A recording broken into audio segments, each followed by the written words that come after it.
So Red Sparrow is a spy film about Jennifer Lawrence being a Russian spy. Well, kind of like a Russian spy, but a Russian spy who has sex with lots of people. The trailers to this film made it look like it was going to be really awesome, and then the critics' reviews made it sound like it was going to be really rubbish, and I just didn't really know who to believe. So I decided, you know what, the only way to find out is to go and see it. I'm pleased to report that I don't think it was rubbish. I think, yeah, the acting doesn't stand out, like everyone does a solid job, so that's good to know.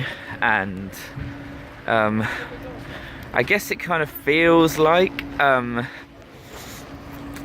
don't know, like, I think some people were thinking it was going to be some really deep, like, intellectual thriller like Tinker Tailor Soldier Spy, which is dead confusing, but actually, like, slightly difficult to watch as entertainment.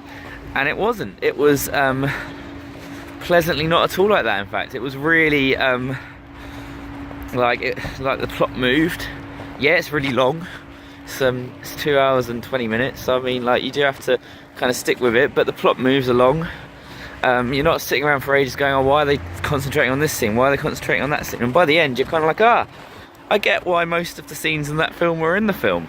And I kind of think, much like the characters of the film, you kind of just have to trust what's going on and trust that by the end it's going to deliver and it's going to give you what you want. And that's sort of the message of the film, is it's just kind of about trust and whether you trust people or not. And to be perfectly honest, I would say, instead of looking at what the critics think, trust the film.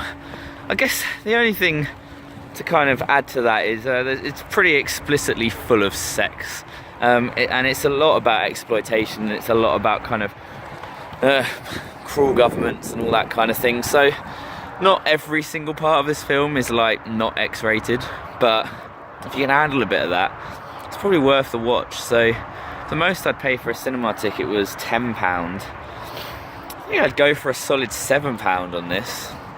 I might even be tempted to push it to $7.50. I'm pretty pleased. And it's very snowing here, much like it always is in Russia. How appropriate.